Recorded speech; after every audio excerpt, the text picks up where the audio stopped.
मेरी क्लास में एक बार फिर से आपका स्वागत है। पिछले कुछ दिनों में कई सारे स्टूडेंट्स जो है मेरे इस क्लास से जुड़े हैं। आप सभी लोगों का जो है मेरे इस चैनल में स्वागत है। जितने पुराने स्टूडेंट्स मेरे इस चैनल में हैं वो मेरे बारे में जानते हैं। नए स्टूडेंट्स को जो है मैं अपने आप से परिचित कराना चाहता हूँ। मैं हूँ निशान सिन्हा और आप देख रहे हैं मेरा चैनल MPPSC बाय निशान सर।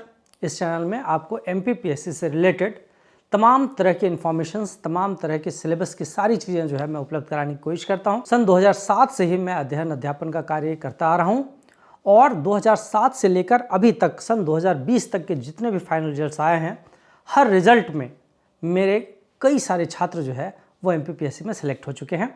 मध्य प्रदेश का कोई सा भी ऐसा जिला, संभवतः कोई सा भी ऐसा जिला नहीं है जहाँ मेरे स्टूडेंट्स जो है मध्य प्रदेश सिविल सेवा में सेलेक्ट होकर कार्य न कर रहे हों। सभी जो है मध्य प्रदेश, हमारे इस प्रदेश की जो है सेवा कर रहे हैं। सन 2008 और 2009 में 2 बार जो है मध्य प्रदेश सिविल सेवा में मेरा भी चयन हुआ। सन 2008 में मैं असिस्टेंट सुपरिटेंडेंट लैंड रिकॉर्ड के रूप में सेलेक्ट हुआ था और सन 2009 में मेरा selection assistant director finance department में हुआ था और वर्तमान में मैं असिस्टेंट डायरेक्टर फाइनेंस डिपार्टमेंट जो है काम कर रहा हूँ। पहले मैं ऑफलाइन क्लासेस लिया करता था, लेकिन ऑफलाइन क्लासेस के बाद फिर जो है मेरा खुद की जो है ऑफलाइन क्लासेस की जो है मेरी कोचिंग भी थी। उसके बाद सरकारी नौकरी में आने के पश्चात आपको पता है गवर्नमेंट जॉब की अपनी लिमिटेशंस होती हैं। हम सरकारी नौकरी करते हैं तो शासकीय सेवा के अलावा हम अन्य कोई सेवा नहीं कर सकते।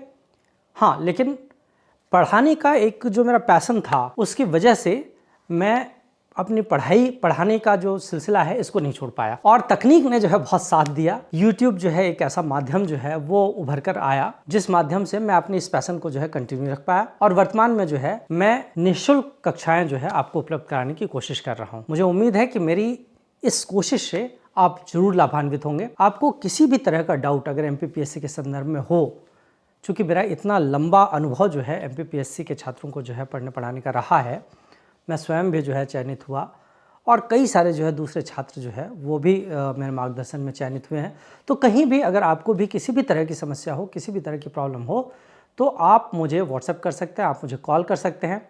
नंबर मैंने पहले भी आपको बताया था, आज फिर से जो है एक बार मैं नंबर जो है आपको बता देता हूँ। आप मुझे मेरे इस नंबर पर व्हाट्सएप कर सकते हैं, कॉल भी कर सकते हैं। मेरा नंबर 8839584923। पिछले कुछ दिनों में कई सारे स्टूडेंट्स ने मुझे नोट्स के लिए जो है व्हाट्सएप किया और मुझसे जितनी जल्दी हो सकता है मैं जो है नोट्सों को व्हाट्सएप पे आपको सेंड कर देता हूं। तो मुझे उम्मीद है कि मेरी इस क्लास से जो है आप सभी लोग जो है लाभान्वित होंगे। तो चलिए आप शुरू करते हैं। हम नेक्स्ट क्लास जो है, आज की नेक्स्ट क्लास जो है वो पारधी जनजाति और पनिका जनजाति में 2 जनजातियाँ जो है आज आपको पढ़ाने वाला हूँ।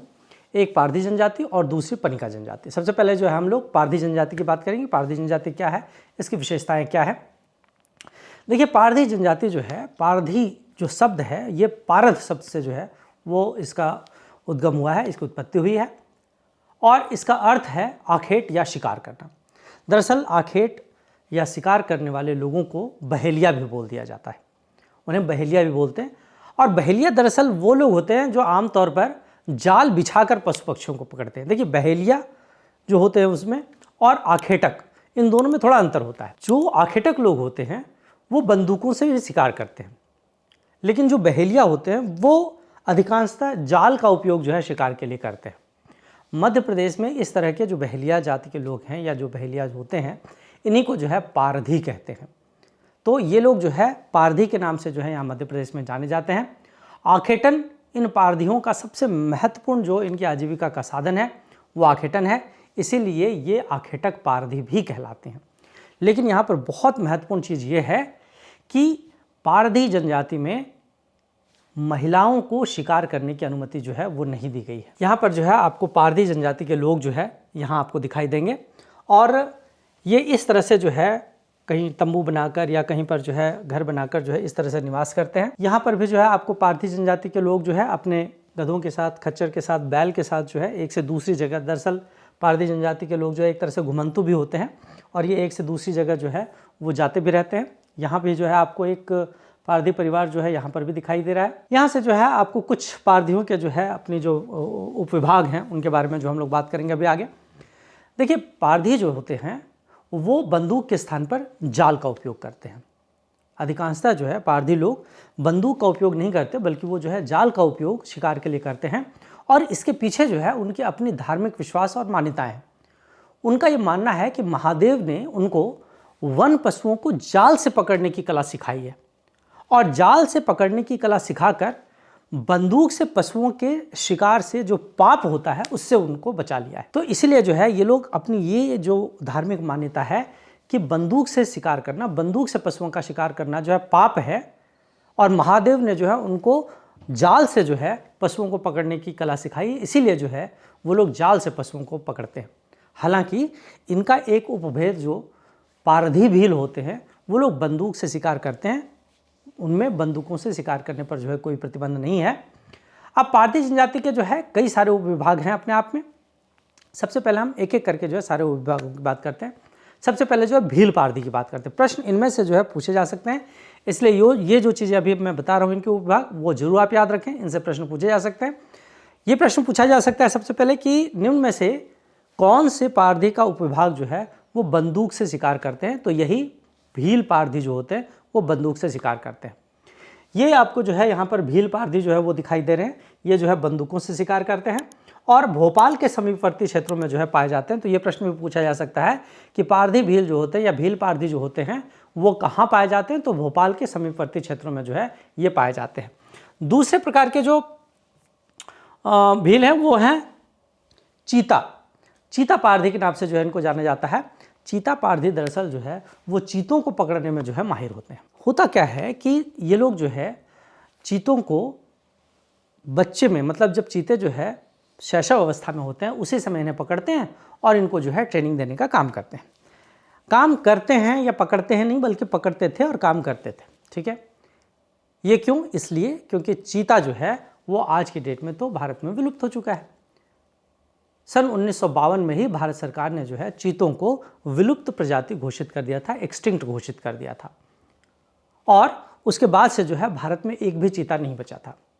लेकिन 1952 से पहले जो है ये जो चीता पारधी हुआ करते थे ये लोग जो है चीतों को शैशव अवस्था में ही, बच्चे में ही जो है पकड़ लिया करते थे और उनको प्रशिक्षण देने का काम करते थे।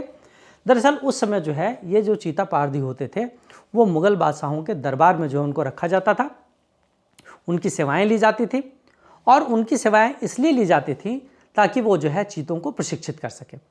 और चीतों को क्यों प्रशिक्षित करें, चीतों को प्रशिक्षित करने का उद्देश्य क्या था? तो उस समय के जो मुगल बादशाह होते थे, जो राजा महाराजा वगैरह होते थे, वो लोग क्या करते थे कि इन चीतों से कृष्ण मृग, जो उस समय के जो है मृग वगैरह हुआ करते थे, हिरण वगैरह होते थे, उनका शिकार करवाते थे। शिकार कैसे करते? एक्चुअल क्या था कि पहले जो कृष्ण मृग हुआ करते वो बहुत तेज जो है वो भागने वाले जानवर होते थे, और इन पूरे वन्य जीवों में केवल और केवल चीता ही जो है वो एक ऐसा शिकारी जीव हुआ करता था जो कृष्ण मृगों को दौड़कर पकड़ने की क्षमता रखता था। इसलिए जो है इन चीतों को जो है प्रशिक्षण दिया जाता था, और फिर जो है इन चीतों को प्रशिक्षण देने के बाद इन चीतों से कृष्ण मृगों को दौड़ाकर जो है पकड़वाया जाता था। लेकिन अब पिछले कुछ दिनों में जो है 1952 के पश्चात ही जो है भारत में चूँकि चीते जो है विलुप्त हो गए। हालांकि अभी जो है नामीबिया से और दक्षिण अफ्रीका से जो है श्योपुर के पालपुर कूनो जो राष्ट्रीय उद्यान है वहाँ पर चीते जो है लाए गए हैं। तो खैर ये अलग बात हुई। अब नेक्स्ट जो है प्रकार जो है पारधियों का, फांस पारधी। फांस पारधी क्या होते हैं? तो फांस पारधी जो होते हैं वो हिरणों को फंसाने के लिए जो है फंदों का इस्तेमाल, फंदों मतलब जाल का इस्तेमाल करते हैं। ये लोग किस तरह से जो है जाल का इस्तेमाल करते हैं? दरअसल ये लोग क्या करते हैं कि बचपन से जो मृग छैने होते हैं, मतलब मृग के जो बच्चे होते हैं, उनको अपने इशारे पर गतिविधियां संचालित करने के लिए ये लोग प्रशिक्षित कर लेते हैं, और फिर जब वो जो है बड़े हो जाते हैं तब उनके सींग में ये लोग फंदे लगा देते हैं, और फंदे लगाकर जो है इनको जंगली हिरणों के बीच में छोड़ देते हैं। अब जंगली हिरण जो होते हैं, इन जंगली हिरणों की जो है अपनी एक प्रवृत्ति होती है कि जब वो जो है किसी को अपने झुंड में आते हुए देखते हैं, किसी अन्य मृग को जो है अपने झुंड में आते हुए देखते हैं, तो वो इसे अपना कॉम्पिटिटर मान लेते हैं, और वो अपने झुंड से जो है इस कॉम्पिटिटर को जो है अलग करने की कोशिश करते हैं, और उसके जब करीब जाते हैं तो जो प्रतिद्वंदी, मतलब जो कॉम्पिटिटर है, उसके सींग में जो है जो फंदा लगा हुआ है वो फंदा जो है दरअसल इनके सींग में भी जो है आकर फंस जाता है, और फिर जो है पारधी, जो फांस पारधी होते हैं वो वहाँ इंतजार कर रहे होते हैं और वो लोग जो है इनको पकड़ लेते हैं। तो इस तरह से इस तरह के पारधी जो होते हैं फांस पारधी कहलाते हैं। इसी तरह से जो है एक और पारधी होते हैं जिनको जो है सीसा का तेल पारधी जो है कहते हैं, सीसी का तेल पारधी कहते हैं। सीसी का तेल पारधी जो है वो लोग होते हैं जो मगरमच्छ को पकड़कर उनकी चर्बी का तेल निकालते हैं और शीशियों में भरकर जो है उन्हें बाजार में बेचते हैं। ये जो है सीसी का तेल पारधी, ये मगरमच्छ से जो है ये लोग तेल निकालते हैं, उसकी चर्बी से तेल निकालते हैं और फिर जो है उनको बाजार में ले जाकर जो है बेचने का काम करते हैं, है ना। इसी तरह से जो है एक और पारधी होते हैं जिन्हें गोसाई पारधी के नाम से जानते हैं। गोसाई पारधी जो है भगवाधारी होते हैं और हिरण का शिकार करते हैं। इस तरह से जो है ये भगवाधारी होते हैं और हिरण का शिकार करने का कार्य जो है ये गोसाई पारधी करते हैं। बैल पारधी जो होते हैं वो बैलों का शिकार करते हैं और ये बैलों की सवारी करते हैं और ये तीतर का शिकार करते हैं। ये जो बैल पारधी होते हैं ये दरअसल जो है बैलों की सवारी करते हैं, मतलब बैलों से ही ये अपने आप को एक से दूसरी जगह ले जाने का काम करते हैं।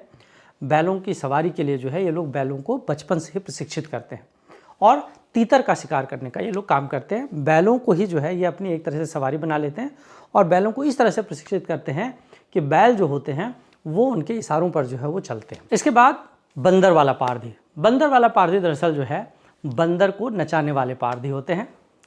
टाकनकर और टाकिया पारधी जो है वो पारधी होते हैं जो सामान्य शिकारी और हांका लगाने वाले पारधी होते हैं। इसके बाद एक और पारधी होते हैं जिन्हें हम लंगोटी पारधी कहते हैं। लंगोटी पारधी जो है वो वस्त्रों में केवल लंगोटी पहनते हैं, इसलिए उनको जो है लंगोटी पारधी कहा जाता है। बहेलियों का एक और उपवर्ग है जो कारगर कहलाता है। कारगर जो होता है वो केवल काले रंग की पक्षियों का ही शिकार करते हैं। क्योंकि वर्तमान में जो है पशु पक्षियों पर शिकार में जो है प्रतिबंध लग चुका है, इसीलिए जो है बहुत सारे जो है पारधी जो है वो आपराधिक गतिविधियों में भी जो है संलग्न हो गए। कुछ लोग जो है छिंद के पत्तों से झाड़ू और चटाई वगैरह जो है बनाने के व्यवसाय में लग गए हैं। इस तरह से जो है ये लोग छिंद के पत्तों से झाड़ू और चटाई वगैरह जो है ये सब बनाने का काम जो है वो भी करने लगे। तो अब जो है पशु पक्षियों का शिकार छोड़कर ये लोग जो है इस तरह के व्यवसाय जिसमें जो है कुछ पैसा जो है अर्जित हो सके, इस तरह के व्यवसाय में जो है ये लोग लग गए। अगर हम इनके इतिहास पे थोड़ा जो है नज़र डालें तो इनका इतिहास जो है वो ये कहता है कि अंग्रेज़ों ने जो है एक कानून बनाया था। अंग्रेज़ों ने ये कानून जो है 1871 में बनाया था। इस कानून को नाम दिया गया था आपराधिक जनजाति अधिनियम। और इस आपराधिक जनजाति अधिनियम में क्या कहा गया था कि बहुत सारे जो है ऐसे जनजाति, पारधी समेत कई सारे जो है ऐसे जनजातियों को इन अंग्रेज़ों ने जो है इनका दमन करने के उद्देश्य से इनको आपराधिक श्रेणी की जनजाति में रख दिया गया। अर्थात अब जो है 1871 के अधिनियम के पश्चात ये लोग जो है अपराधी जनजाति जो है इस नाम से भी जाने लगे। अंग्रेज़ों ने जो है अपने पुलिस को इस तरह के अधिकार दिए कि वो इन जनजातियों को जो है ज़्यादा से ज़्यादा दमन कर सके। ऐसे विशेष अधिकार जो है उनको दे दिए गए। एक्चुअल हुआ ये कि 1857 की क्रांति में इस देश के कई राजा महाराजा और कई सारे लोगों ने जो है आंदोलन में भाग लिया था। कई लोगों ने जो है वो अंग्रेज़ों के सामने घुटने टेक दिए, कई लोगों ने जो है अपने प्राण गंवा दिए। इतने विषम परिस्थितियों के बावजूद कई सारे जनजाति, पारधी समेत कई सारे जनजातियों ने जो है अंग्रेज़ों के विरुद्ध अपना आंदोलन जो है वो जारी रखा और इस दौरान जो है उन्होंने कई छापामार लड़ाइयाँ जो है वो लड़ी और इसीलिए परेशान होकर जो है 1871 में अंग्रेजी सरकार ने जो है इनको अपराधी घोषित कर दिया था। भारत को जब आज़ादी मिली 1952 में जो है इन जनजातियों को अपराधी जनजाति जो है उस दंश से जो है उस कानून से जो है जो इनको अपराधी जनजाति घोषित किया था उससे इनको जो है बाहर निकाला और 1952 में जो है ये काला कानून समाप्त करने के बाद पारधी जनजाति को अपराधी की जगह विमुक्त जनजाति का दर्जा जो है दिया। लेकिन उसके बावजूद, विमुक्त जनजाति का दर्जा मिलने के बावजूद भी जो है अंग्रेज़ों के जाने के बावजूद आज तक भी जो है इन पारधियों को अभी भी जो है ये माना जाता है कि कहीं पर भी जो है अगर कुछ अपराध घटित होता है तो इन पारधी जनजाति के लोगों को जो है पकड़ लिया जाता है। तो अपने आप में जो है हम अगर देखें तो आज भी जो है इनके ऊपर लगा हुआ कलंक जो है आज भी नहीं मिट पाया है और आज भी जो है कई क्षेत्रों में इन्हें जो है वो अपराधी मान लिया जाता है। इसके बाद हम लोग ज़रा इसकी बात करें कि मध्य प्रदेश में जो है वो इनका भौगोलिक वितरण कहाँ है, कहाँ कहाँ पर जो है मध्य प्रदेश में ये लोग पाए जाते हैं। मध्य प्रदेश में जो है अगर मुख्य रूप से जो है इनका भौगोलिक वितरण देखें कि ये कहाँ कहाँ पाए जाते हैं, तो आपको जो है यहाँ पर सीहोर और रायसेन 2 ज़िले जो है यहाँ पर आपको मुख्य रूप से जो है दिखाई देंगे। एक ये सीहोर और दूसरा जो है यहाँ पर रायसेन। तो मुख्य रूप से तो सीहोर और रायसेन में पाए जाते हैं। प्रश्न में जो है ये आता भी है, तो आप याद रखें कि मुख्य रूप से जो है पारधी जनजाति के लोग जो है सीहोर और रायसेन में पाए जाते हैं। हालांकि भोपाल और जबलपुर में भी जो है वो इनकी संख्या जो है वो पाई जाती है। तो इस तरह से सीहोर, रायसेन, भोपाल, जबलपुर ये पूरा का पूरा बेल्ट जो है वो पारधियों के लिए जो है माना जाता है कि यहाँ पर इन क्षेत्रों में जो है पारधी जाति के लोग जो है वो निवास करते हैं। इनके वस्त्रभूषण की बात करते हैं। भौगोलिक वितरण की बात हम कर चुके हैं, वस्त्राभूषण की बात करते हैं कि ये लोग जो है किस तरह के वस्त्र पहनते हैं। पुरुष जो है प्रायः बंडी और धोती पहनते हैं, जबकि महिलाएं जो है चोली और धोती का प्रयोग करती हैं। स्त्रियों को जो है आभूषण का शौक होता है। विशेष रूप से इनमें स्त्रियां जो है कान में 5 छेद करवाती हैं और सब में आभूषण पहनती हैं। तो स्त्रियों को जो है गुदने गुदवाने का शौक भी होता है। इनमें देवार जाति की महिलाएं जो है वो गुदना गुदने का काम करती हैं। इनमें जो गुदना गुदवाया जाता है उसमें बाह में गुदना जो गुदवाया जाता है उसको बहुटा कहते हैं। नाड़ी में जो गुदना गुदवाया जाता है उसको फूल कहते हैं और बाजू के गुदना को जो है पहुँची कहते हैं। तो ये भी जो है आप याद रखें, बाह में जो है इसे बहुटा, नाड़ी के गुदने को जो है फूल और बाजू के गुदने को जो है पहुँची कहते हैं। घर एवं बस्तियाँ, पारधी जनजाति के घर जो है वो मिट्टी के बने होते हैं। छत में जो है बांस या घास का प्रयोग भी जो है किया जाता है। साथ ही साथ जो है ये लोग तंबू का प्रयोग भी जो है वो रहने के लिए करते हैं। पारधी जनजाति के लोग जो है जगह बदल बदल कर जो है निवास करते हैं। ये जब भी किसी एक जगह से दूसरे जगह जाते हैं, इनका पूरा का पूरा समूह जो है स्थानांतरित होता है और नई जगह पर जो है एक नया मोहल्ला ही बना लेते हैं। इनके मोहल्ले को जो है पारधी पारा या शिकारी टोला कहा जाता है। इनके घर में जो है एक रसोई घर जरूर होता है जिसे माई का घर कहते हैं और माई के घर में पुरुषों का जाना निषिद्ध होता है। माई के घर में जो है पुरुष जो है वो प्रवेश नहीं कर सकते। भोजन मुख्य रूप से जो है इनका भोजन क्या है, तो मुख्य रूप से जो है चावल से बना हुआ जो भात है वो खाते हैं। बासी उड़द, तुअर, मूंग की दाल, मौसमी सब्जियाँ और मंद या दारू, महुए से बना हुआ मंद या दारू इनका जो है वो प्रिय पेय पदार्थ है। सामाजिक और राजनीतिक व्यवस्था की बात अगर हम करें तो पारधी समाज के लोग जो है पितृवंशीय, पितृसत्तात्मक होते हैं। पुरुष जो होता है वही परिवार का मुखिया होता है और पद और संपत्ति उत्तराधिकार जो है वो पिता से पुत्रों को ही प्राप्त होता है। इनमें गर्भवती स्त्रियों को सूर्य ग्रहण और चंद्र ग्रहण में बाहर निकलना सख्त मना होता है। वैसे तो ऐसा सभी जातियों में अमूमन होता है, गर्भवती स्त्रियों को जो है सूर्य ग्रहण और चंद्र ग्रहण के समय जो है बाहर नहीं निकलने की सलाह दी जाती है। लेकिन इनमें जो है विशेष रूप से जो है बड़ी सख्ती बरती जाती है कि ये बाहर जो है बिल्कुल ना निकले। साथ ही गर्भवती स्त्रियों को नदी पार करने की भी मनाही होती है। इनमें यदि कोई शिशु कमज़ोर होता है, अगर कोई शिशु जो है कमज़ोर पैदा हुआ है, तो एक परंपरा है कि घोंघे को भून कर और उसको खिलाया जाता है। मतलब जब वो थोड़ा बड़ा हो जाता है तो घोंघे को भून कर जो उसको खिलाया जाता है। इनमें ऐसी मान्यता है कि घोंघे में जो है कुछ ऐसी चीज़ होती है जिससे शारीरिक दुर्बलता जो है वो दूर हो सकती है। इनमें एक जातीय पंचायत भी होती है जिसे कुरिहा कहते हैं। इसको याद रखें आप, पारधी जनजाति में जो है इनकी जातीय पंचायत को कुरिहा कहा जाता है और इस कुरिहा का प्रमुख जो होता है वो वंशानुगत होता है, अर्थात पिता और पिता के बाद जो है उसका पुत्र जो होगा वो जो है कुरिहा का प्रमुख होता है। विवाह, पुनर्विवाह, विवाह विच्छेद, देखिए इनमें जो है जो विवाह होता है वो ममेरे फुफेरे भाई बहनों के बीच विवाह की परंपरा है, जिसे हम दूध लौटाबा के नाम से भी जानते हैं। तो इनमें जो है ममेरे फुफेरे भाई बहनों का विवाह होता है। इनमें जो वधूधन जो है प्रचलित होता है उसे मोटरा के नाम से जानते हैं और इनमें भी जो है विवाह का प्रस्ताव जो है वर पक्ष की ओर से ही वधु पक्ष को जाता है। इसके बाद जो हम लोग इनके धार्मिक जीवन की जो है बात करें, नकोड़ और प्रधान देवी जो है वो इनके गृह देवता होते हैं जो विपत्तियों से इनकी रक्षा करते हैं। इसके अलावा ठाकुर देव, बूढ़ा देव, गौर देव, ये सब जो है इनके ग्राम देवता हैं। पारधी जनजाति के लोग जो है देवी की उपासना भी करते हैं। देवी को चांदी के आभूषण चढ़ाते हैं। इसीलिए पारधी महिलाएं कभी भी करधनी और पायजेब, मुख्य रूप से जो है कमर के नीचे जो है, कमर या कमर के नीचे जो है वो चांदी का उपयोग जो है आभूषण के रूप में ये कभी नहीं करती।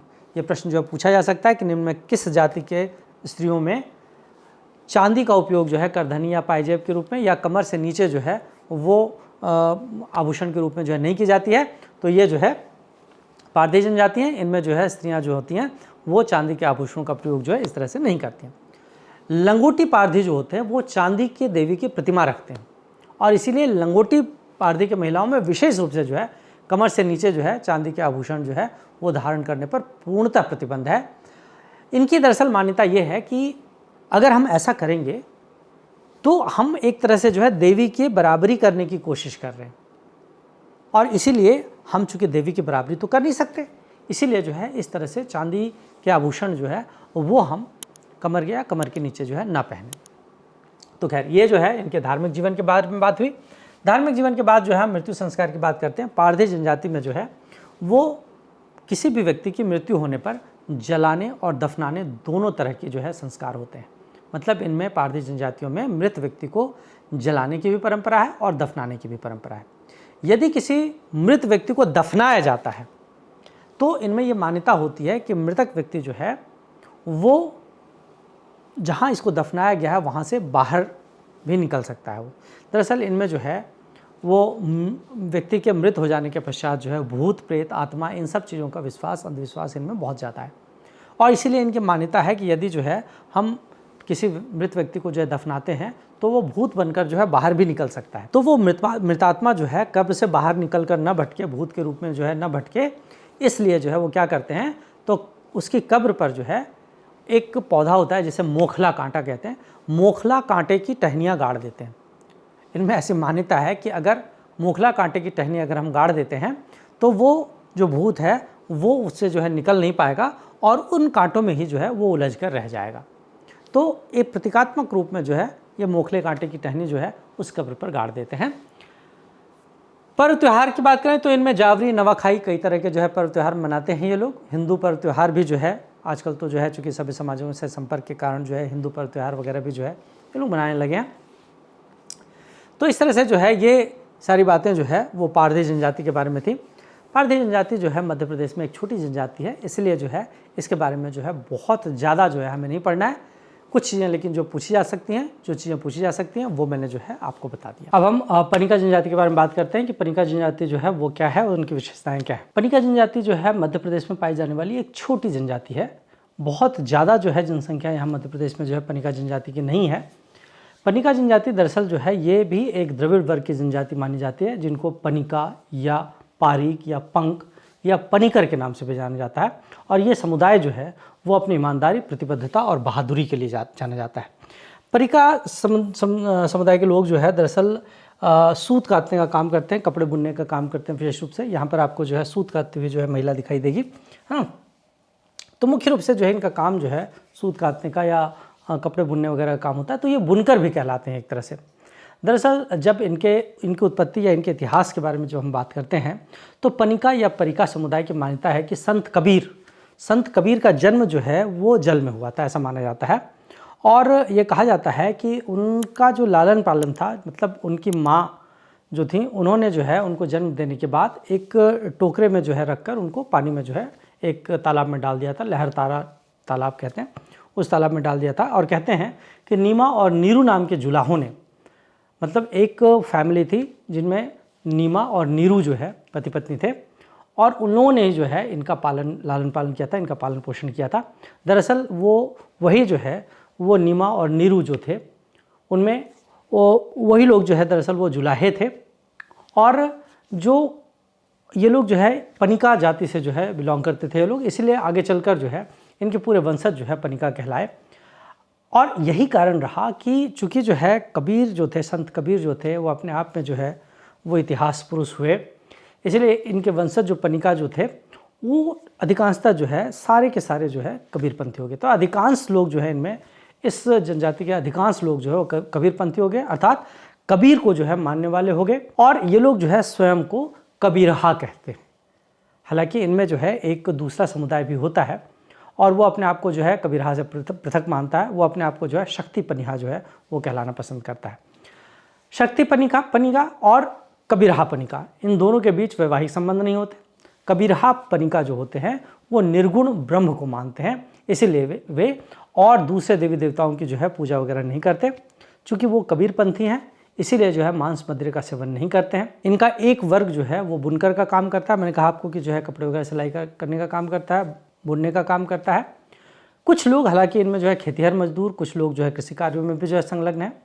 भारत सरकार की जो आरक्षण प्रणाली है, इस आरक्षण प्रणाली के तहत अलग अलग राज्यों में जो है अलग अलग ढंग से इनको वर्गीकृत किया है।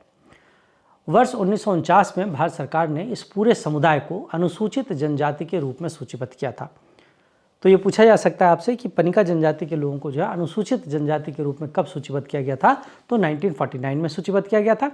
लेकिन 1971 में मध्य प्रदेश सरकार ने उस राज्य के छत्तीसगढ़ क्षेत्र में निवास करने वाली पनिका जनजाति को जो है वो अनिपिछड़ा वर्ग में शामिल कर दिया था।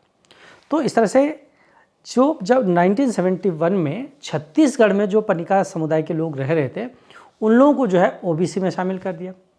सन 2000 में जब छत्तीसगढ़ एक नए राज्य के रूप में बना, तो छत्तीसगढ़ में जो है इनको ओबीसी में ही रखा गया।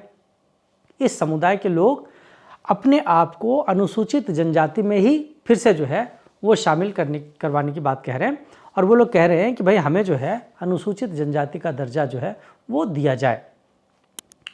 मध्य प्रदेश में सीधी, शहडोल, उमरिया, पन्ना, सतना, रीवा, टीकमगढ़ और छतरपुर जिलों में जो है ये पनिका जनजाति जो है इनको जनजाति का दर्जा दिया गया। आप ध्यान रखें कि मध्य प्रदेश के जो पनिका जनजाति के लोग हैं उनको मध्य प्रदेश के इन जिलों में, किन जिलों में?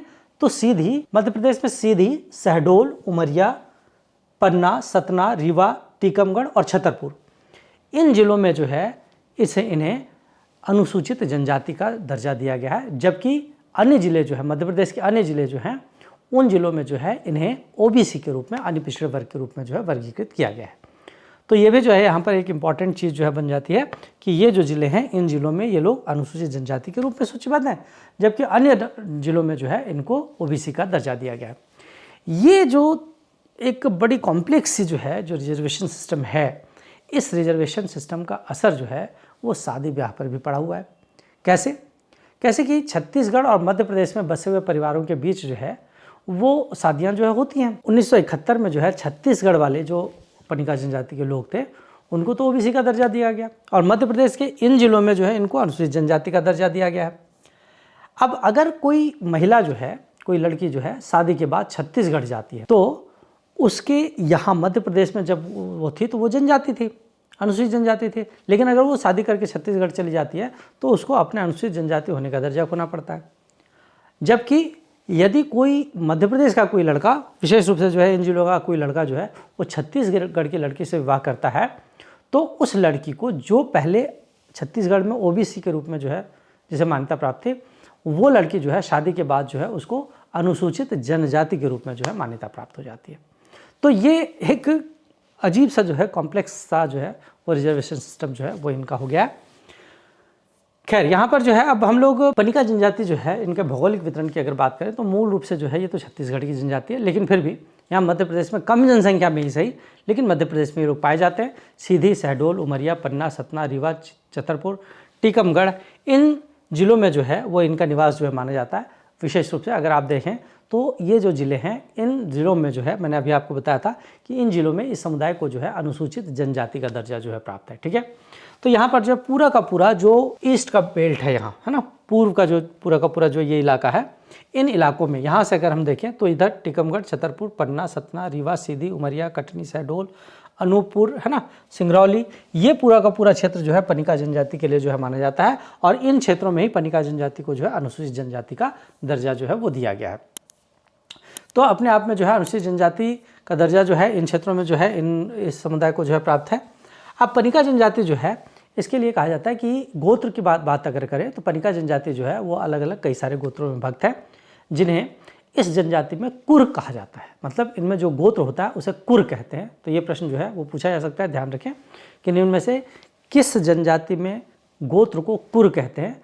सीधी, शहडोल, इन क्षेत्रों के जो पनिका जनजाति के मुख्य कुर जो हैं वो हैं धुर, बघेल, सरुबा, करुहा, विरगत, टांडिया, भैंसा, नेवला, खैरवार, कुथरिया, पनरिया, इस तरह से जो है कई सारे जो है गोत्र इनमें हैं। आपको याद रखने की ज़रूरत नहीं है, ऐसा नहीं कि इसको जो है बिल्कुल रट लें, गोत्रों को याद रखने की ज़रूरत नहीं। हाँ, गोत्र को क्या कहा जाता है ये प्रश्न जो है पूछा जा सकता है। तो गोत्र को जो है कुर कहा जाता है, और एक ही गोत्र के जो सदस्य होते हैं उनको कुरहा कहा जाता है। तो यहाँ पर जो है दो प्रश्न बन सकते हैं कि गोत्र को क्या कहते हैं और एक ही गोत्र के जो सदस्य होते हैं उनको क्या कहते हैं। तो गोत्र को कुर कहा जाता है और एक ही गोत्र के सदस्यों को जो है कुरहा के नाम से जाना जाता है। अब हम वस्त्र आभूषण की बात करते हैं, किस तरह के वस्त्र और आभूषण ये लोग पहनते हैं। पनिका जनजाति में जो पुरुष होते हैं वो पंछी, बंडी, धोती, कुर्ता, जैसे अमवन अन्य जनजातियों में हमने देखा था, उसी तरह से स्त्रियां जो है लुगड़ा और पोलका वगैरह पहनती हैं। स्त्रियां गिलट और चांदी के गहने वगैरह भी पहनती हैं और स्त्रियों को जो है गुदना गुदवाने का शौक होता है, जैसा कि अन्य कई सारी जनजातियों में जो है हमने देखा। इसी तरह से जो है अब हम लोग थोड़ा सा जो है इनके घर और बस्तियों की बात करें तो अन्य जनजातियों की तरह ही पनिका जनजातियों में भी जो है लोगों का घर जो है मिट्टी का बना होता है, जिसमें लकड़ी, बांस वगैरह जो है लगे हुए होते हैं। छत जो है खपरैल होती है, छप्पर जो होती है वो इस तरह से जो है उसको छाया जाता है। मकान सामान्यतः 2 या 3 कमरों का होता है और दीवार पर जो है विशेष रूप से सफ़ेद मिट्टी की पुताई की जाती है। घर का फर्श जो है वो मिट्टी का बना होता है, जिसे गोबर से लिपा जाता है। घर में जो है अनाज रखने के लिए जो है बर्तन, अनाज पीसने की चक्की, धान कूटने की ढेकी, मूसल, ये सारी वस्तुएं होती हैं। अधिकांश घरों में जो है वो सूत काटने का चरखा और कपड़े बुनने की मशीन जो है वो जरूर पाई जाती है, क्योंकि मैंने आपको बताया कि इनकी अर्थव्यवस्था जो है वो इसी पर निर्भर है। अधिकांशतः जो है सूत काटने का जो है व्यवसाय करते हैं या कपड़ा बुनने का काम जो है ये लोग करते हैं। इसीलिए जो है घरों में सूत काटने की मशीन या कपड़ा बुनने की मशीन वगैरह जो है वो निश्चित रूप से जो है वो पाई जाती है। अब हम लोग इनके भोजन की अगर बात करें, किस तरह का भोजन ये लोग करते हैं, तो मुख्य रूप से जो है कोदो, चावल में चावल का भात या बासी, जिसको हम बासी जो होती है, बासी जो खाना जो है बच जाता है वो भी खाते हैं। पेज, उड़द, तुअर, मूंग की दाल और मौसमी सब्जियां, ये सारी चीज़ें जो है लोग खाते हैं। अब पनिका जनजाति के लोगों में अधिकांशतः लोग जो है वो मांस मदिरा का सेवन नहीं करते, क्योंकि ये लोग अपने आप को कबीर पंथ का मानते हैं, इसीलिए ये लोग जो है मांस मदिरा का सेवन नहीं करते। लेकिन जो सक्तहा या शक्ति पनिका जो होते हैं उनमें लोग मांस खाते हैं, मुर्गा, बकरे या अन्य जो गोश्त होता है वो सब ये लोग खाते हैं। तो इस तरह से जो है यहाँ पर 2 तरह के लोग जो है, एक कबीरहा पनिका या और दूसरे जो है सक्तहा पनिका। कबीरहा पनिका जो है मांस मछली नहीं खाते और जबकि सक्तहा पनिका जो होते हैं वो मांस मछली का सेवन करते हैं। सामाजिक और राजनीतिक व्यवस्था की अब हम लोग बात करें तो अन्य जनजातियों की तरह ही यहाँ पर भी पनिका समाज भी जो है पितृवंशीय, पितृसत्तात्मक और पितृस्थानीय होता है। पुरुष जो होता है वही परिवार का मुखिया होता है। पद और संपत्ति उत्तराधिकार जो है पिता से पुत्रों को प्राप्त होता है। टोटम का प्रचलन इनमें पाया जाता है। पनिका जनजाति में प्रसव जो है वो बुजुर्ग महिलाओं और स्थानीय दाई की मदद से घर पर ही कराया जाता है। बच्चे की जो नाल होती है उसको जो है हंसिए से या ब्लेड से, नया ब्लेड जो है उससे जो है काटा जाता है और उसको घर में ही जो है गाड़ दिया जाता है। अगर प्रसूता को जो है दर्द हो रहा हो ज़्यादा तो उसको जो है महुआ, तेंदू की जड़, तुरा को फोड़कर खजूर का काढ़ा बनाकर जो है पिलाते हैं। तीसरे दिन चावल और तुअर की दाल जो है वो खाने को देते हैं और छठे दिन फिर जो है वो छठी जो होता है वो मनाया जाता है। अधिकांशतः जो अन्य जनजातियों साथ ही जो है हिंदू समाजों में जो प्रथा परंपराएं जो है बच्चे के जन्म के अवसर पर प्रचलित हैं, वही सब चीज़ें जो है इनमें भी होती हैं। विवाह की बात करें, हम विवाह पुनर्विवाह की बात करें तो पनिका जनजाति में विवाह का प्रस्ताव जो है वर पक्ष की ओर से ही जाता है। वर पक्ष जो है वधु पक्ष को चावल, दाल, गुड़, हल्दी, तेल, कुछ रुपए, पैसे, ये सब जो है वधुधन के रूप में जो है देता है। विवाह जो है वो 4 चरणों में संपन्न होती है। विवाह में जो है मंगनी, चारी फलदान, विवाह और गौना, इस तरह से जो है 4 चरण जो है विवाह में होते हैं। समुदाय के बुजुर्ग लोग जो होते हैं, मुखिया जो होते हैं, वही दरअसल जो है वो विवाह में पूरे मार्गदर्शन देते हैं। वही लोग जो भी जो है मंत्रोच्चार वगैरह या जो प्रथा परंपराएं हैं वो उन्हीं के मार्गदर्शन में जो है वो पूर्ण होती हैं। इनमें विवाह कई तरीके से होता है। विनिमय विवाह प्रचलित है, जिसमें जो है हम देख सकते हैं कि एक परिवार की लड़की दूसरे परिवार का लड़का और एक परिवार का लड़का दूसरे परिवार की लड़की, इस तरह का विवाह जो है वो प्रचलित है। सहपलायन विवाह मतलब एक साथ जो है वो भाग जाना, इस तरह का विवाह भी प्रचलित है। घुसपैठ, अगर किसी लड़के का विवाह ना हो रहा हो तो वो जो है किसी लड़के के घर जो है वो प्रवेश कर जाती है, उसको भी सामाजिक मान्यता प्राप्त हो। और सेवा विवाह अर्थात अगर किसी लड़के का विवाह ना हो रहा हो तो वो लड़की के घर जाकर अपने भावी सास ससुर की जो है सेवा करता है और उस सेवा से प्रसन्न होकर फिर जो है जो सास ससुर होते हैं वो अपने पुत्री से उसका विवाह कर देते हैं। इनमें जो है देवर भाभी विवाह, इसको जो है सामाजिक मान्यता प्राप्त है, जो कि विधवा पुनर्विवाह का एक रूप है। अर्थात यदि कोई स्त्री जो है विधवा हो जाती है तो वो अब विवाह के लिए, पुनर्विवाह के लिए अपने देवर को जो है अधिमान्यता प्रदान करती है। आर्थिक क्रियाकलापों में अगर देखें तो मुख्य रूप से जो इनका परंपरागत व्यवसाय है वो तो कपड़े बुनने का व्यवसाय है। कपड़े बुनने के साथ ही ये लोग जो है वो गांव की कोटवारी करने का भी काम करते हैं। साथ ही जो है कृषि कार्यों में भी जो है कई लोग संलग्न हैं। पनिका जनजाति परंपरागत रूप से, मूल रूप से ये लोग जो है बुनकर रहे हैं। इस जनजाति के लोग जो है सूत से कपड़ा बुनते हैं और स्थानीय बाज़ारों में जाकर बेचते हैं, उसी से जो है आय अर्जित करते हैं। वर्तमान में इस समुदाय के लोग जो है वो कई सारी ज़मीनों के भी मालिक हैं। कुछ लोग जो है कृषि कार्य में भी संलग्न रहते हैं और कृषि में भी जो है कोदो, कुटकी, उड़द, तुअर, धान, मक्का, है ना, गेहूँ, ये सब चीज़ें जो है लोग बोते हैं। सीधी शहडोल के पनिका लोग जो होते हैं वो महुआ, तेंदुपत्ता, गोंद, ये सब चीज़ें एकत्रित करके जो है बाज़ार में बेचते हैं, उससे भी जो है इनको जो है आय प्राप्त होती है। तो इस तरह से जो है इनका जो आर्थिक जीवन है वो इस तरह से चलता है। अब हम लोग जो है इनके जो है धार्मिक जीवन की बात करें कि इनका धार्मिक जीवन जो है कैसा होता है। चूँकि मैंने आपको बताया कि ये लोग जो है संत कबीर को जो है मानते हैं, तो यहाँ पर जो है संत कबीर जो है वो दिखाया गया कि संत कबीर को जो है लोग पूजते हैं और कबीर की ही जो है पूजा इनमें मुख्य रूप से जो है की जाती है। तो कबीरहा पनिका विशेष रूप से जो है संत कबीर की पूजा करते हैं और साथ ही जो है ये लोग चौका नाम की पूजा भी करते हैं।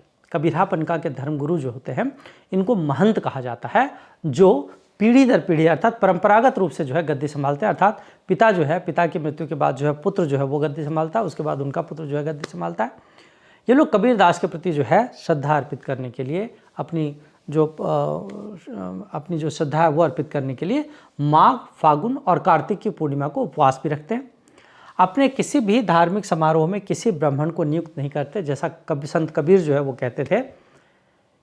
चूँकि संत कबीर जो है निर्गुण ब्रह्म के उपासक थे, इसीलिए ये तमाम तरह के जो अंधविश्वास थे उन्होंने चूँकि सामाजिक कुरीतियों पर, धार्मिक कुरीतियों पर जो है बहुत चोट की थी और बहुत सारे जो है ऐसे दोहे लिखे जो दोहे जो है आज भी सामाजिक धार्मिक विद्रूपताओं पर जो है चोट करते हैं। तो वो लोग जो है कभी अपने किसी भी धार्मिक समारोह में ब्राह्मण को जो है कबीरहा पनिका जो है वो नियुक्त नहीं करते। होली और दशहरा ये लोग जो है होली और दशहरा मनाते हैं, लेकिन इन त्योहारों पर भी हिंदू प्रथा परंपराओं का पालन अर्थात पूजा पाठ के लोग नहीं करते। नागपंचमी का त्यौहार मनाते हैं लेकिन सांप की पूजा नहीं करते, क्योंकि पूजा पाठ जो है चूँकि उसमें जो है केवल निर्गुण ब्रह्म की उपासना की जाती है, इसलिए ये लोग जो है तमाम तरह की जो प्रथा परंपराएं होती हैं इनका जो है ये लोग पालन नहीं करते। गाय को ये लोग जो है धन की देवी लक्ष्मी के रूप में मानते हैं और गौमांस नहीं खाते। वैसे भी जो है जो कबीरहा पनिका होते हैं वो तो गौमांस खाते ही नहीं, मांस ही नहीं खाते। और यदि किसी ने जो है इस तरह का गौमांस खा लिया तो उसको जो है जाति से बाहर कर दिया जाता है। कबीरहा पनिका महिला और पुरुष जो होते हैं इनमें विशेष रूप से जो है श्वेत वस्त्र धारण करते हैं और गले में कंठी धारण करते हैं, जबकि सक्तहा पनिका जो होते हैं उनके देवी देवता अलग हैं। उनमें बूढ़ी माई, मराही माई, काली भवानी, खैर माई, दुल्हा देव, आंधी माई, ये सब जो है उनके देवी देवता होते हैं। और सक्तहा पनिका जो होते हैं वो हिंदू देवी देवताओं की भी पूजा करते हैं। इनमें सूरज, चंद्रमा, नदी, पहाड़, धरती, पेड़, इन सब चीज़ों की जो है पूजा उनमें की जाती है। जब वे खाते हैं, मतलब जब शक्ति पनिका और कबीरहा पनिका दोनों में ही जो है ये तथ्य है कि धरती माता को भेंट के रूप में थोड़ी रोटी और पानी जो है ज़मीन पर रख देते हैं खाते समय। तो ये सबसे पहले मतलब खाने के पहले जो है वो थोड़ा अन्न और थोड़ा पानी जो है वो निकाल कर जो है और धरती माता को जो है वो समर्पित करते हैं। ये लोग जो है अपनी महिलाओं का बड़ा सम्मान करते हैं। ये लोग, इनकी महिलाएं जो है वो सूत कातने का काम करती हैं और पुरुष जो है वो उससे जो है बुनाई का काम करते हैं। तो इस तरह से जो है इनमें ये इनका जो है धार्मिक जीवन है। अब धार्मिक जीवन के बाद जो है हम लोग मृत्यु संस्कार की बात करते हैं। मृत्यु संस्कार में जब कभी किसी व्यक्ति की मृत्यु जो है वो इनमें होती है तो मृतक को जो है सामान्यतः दफनाने का काम करते हैं। हालांकि कुछ सक्तहा पनिका जो होते हैं, शक्ति पनिका जो होते हैं, मृतक को जलाने का काम भी करते हैं और अस्थियों को जो है सोन या नर्मदा नदी में, चूँकि जो है वहाँ पर यही नदियाँ जो है वो हैं, तो सोन या नर्मदा नदी में ये लोग जो है विसर्जित करते हैं। 10वें दिन जो है वो स्नान किया जाता है और मृतक की आत्मा की शांति के लिए जो है धार्मिक पूजा पाठ किया जाता है। मृत्यु भोज, जैसा कि अन्य जनजातियों में और हिंदू धर्म में भी प्रचलित है, उस दिन जो है मृत्यु भोज दिया जाता है। प्रमुख नृत्य वगैरह जो है पनिका जनजाति के लोग जो है ये लोग भी अपने धार्मिक अवसरों पर, जो मांगलिक अवसर होते हैं उन पर जो है नृत्य गीत वगैरह जो है करते हैं। इनके मुख्य रूप से जो लोकगीत हैं, विवाह गीत, होली में फाग गायन करते हैं, भजन वगैरह गाते हैं। पर्व त्यौहार में अगर हम देखें तो इनमें भी जो है कई तरह के जो है पर्व त्यौहार मनाए जाते हैं। मुख्य रूप से नवाखाई, घमसानू बाबा, छेरता, जबारा, कजलिया, ये सब चीज़ें जो है इनमें ये सब पर्व त्यौहार जो है इनमें मनाए जाते हैं। तो कोई बहुत बड़ी जनजाति जो है पनिका जनजाति नहीं है, छोटी सी जनजाति जो है यहाँ मध्य प्रदेश के संदर्भ में अगर देखें तो एक छोटी जनजाति है। एक आध दो प्रश्न अगर जो है बहुत से बहुत हुआ तो एक आध दो प्रश्न जो है इसमें आ सकता है। तो आज जो है हमने 2 जनजातियों के बारे में जो है अध्ययन किया, एक तो पारधी जनजाति के बारे में और दूसरा पनिका जनजाति के बारे में। दोनों जनजातियों को मिलाकर जो है 1 या 2 या 3 प्रश्न जो है हो सकता है कि 2 प्रश्न जो है पूछ लिए जाए। तो आज की क्लास में इतना ही। अगली क्लास में जो है हम लोग बंजारा जनजाति की बात करेंगे, और बंजारा जनजाति के साथ ही जो है हमारा ये जनजातियों के पढ़ने का सिलसिला जो था वो यहाँ पर जो है ख़त्म होगा। तो एक और जनजाति जो है बंजारा जनजाति की बात हम लोग जो है करेंगे। इस जनजाति के बाद जो है हम लोग जो 10th यूनिट की बाकी के जो पार्ट है उसको जो है कवर करेंगे। तो आज के लिए इतना ही। थैंक यू, धन्यवाद।